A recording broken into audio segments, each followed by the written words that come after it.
بسم اللہ الرحمن الرحیم۔ اگر اس طرح انسان زندگی کے ہر شعبے میں اس عہد الہی کو یاد رکھے، لا الہ الا اللہ کی حقیقت اور اس کے تقاضے اور اس کی تجلیوں کو اپنی زندگی میں سمونا چاہے، تو یقین فرمائیے کہ اس دنیا میں زندگی بے حد نورانی ہو جاتی ہے۔ ایک مومن اسی طرح اپنے اعمال کے ساتھ اس کی شخصیت نورانی ہو جاتی ہے۔ جو آپ دیکھتے ہیں لوگ کہتے ہیں فلاں صاحب سے ملے تھے، فلاں عالم، ارے دیکھتے ہی معلوم ہوا کہ شخصیت ہے یا نور کا پیکر۔ عجب انس تھا، عجب محبت تھی، عجب کشش تھی، عجب جاذبیت تھی، عجب نورانیت تھی۔ یہ سب کیوں تھا؟ یہ بازار میں ملنے والے جو کاسمیٹکس ہیں میک اپ کر کے تھا؟ اور ہمارے یہاں ہر عمل جو خدا کی خاطر کیا جائے وہ ایک پیکر نور بن جاتا ہے۔ ہر ادا جو خدا کی خاطر ہو وہ ایک تجلی ہوتی ہے۔ آپ نے اب تک سنا ہوگا کہ اللہ کے ہاں سے تجلی آتی ہے۔ میں آپ سے عرض کر رہا ہوں، آپ جو کام خدا کے لیے کریں گے وہ آپ کی ذات سے نکلنے والی تجلی ہوگی۔ آپ کا وجود تجلی بار ہو جائے گا اگر آپ اٹھتے بیٹھتے ہر معاملے میں اس عہد کو سامنے رکھیں جو عہد پروردگار سے آپ نے کیا ہے، لا الہ الا اللہ۔ یہ عہد لا الہ الا اللہ معمولی عہد تھوڑی ہے۔ یہ ایک جملہ، یہ وہ جملہ ہے جس پر 1,24,000 انبیاء نے اپنی زندگیاں قربان کی ہیں۔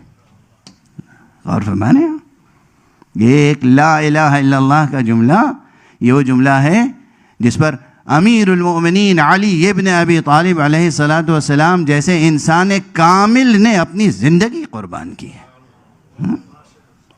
اس جملے کو آپ سمجھ سکتے ہیں؟ یہ لا الہ الا اللہ کتنا عظیم جملہ ہے۔ من المؤمنین رجال صدقوا ما عاہدوا اللہ علیہ۔ مومنین میں سے کچھ ایسے جواں مرد ہیں، اولو العزم ہیں، کہ جو یہاں پر ایک لطیف سا اور بہت ہی خشک سا، لطیف، دقیق، ظریف اور نہایت خشک علمی مسئلہ ہے، لیکن ایک دو جملے میں کہہ کے آگے بڑھنے کی اجازت دیجیے۔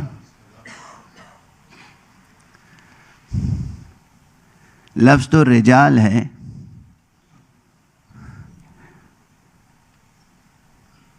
تو مؤمنات کے لیے کیا کوئی گنجائش ہے اس میں یا نہیں ہے؟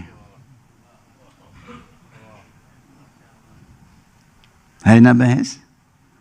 یا مومنات بالکل مستثنیٰ، وہاں گنجائش نہیں ہے ترقی کی، ارتقاء کی، اس طرح کی ایمانی ارتقاء، ایمانی بالغی، ایمانی اولو العزمی ہے یا نہیں؟ بس ذہن میں آ گئی، زبان پہ آ گئی تو یہ جملہ عرض کر رہا ہوں ہے۔ یہ بہت دقیق بحث ہے، یہ ابتدائی نحو صرف و ابتدائی و تذکیر و تانیث کے مباحث میں حل ہونے والی نہیں ہے۔ جہاں کردار کی بات ہوتی ہے، جہاں اوصاف کی بات ہوتی ہے، جہاں معنویتوں کی بات ہوتی ہے، جہاں عظمتوں کی بات ہوتی ہے، وہاں عموماً صیغے ایک طرح کے استعمال کیے جاتے ہیں، لیکن اس میں خواتین اور مرد سب شامل ہوتے ہیں۔ یہ نہ سمجھا جائے کہ بات رجال کا کہا گیا ہے، کلمہ رجال کا ہے تو بس رجال مراد ہیں، اس سے نہیں، رجال بھی مراد ہیں۔ اسی لفظ رجال کے معنوی اطلاق میں خواتین بھی شامل ہیں۔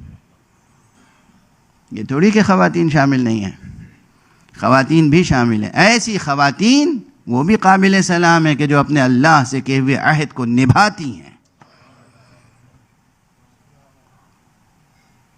دیر تک گفتگو ہو سکتی ہے اس آیت کے ضمن میں، مگر ماشاءاللہ مسلسل آپ حضرات تقریر کے بعد تقریر سماعت فرماتے رہے۔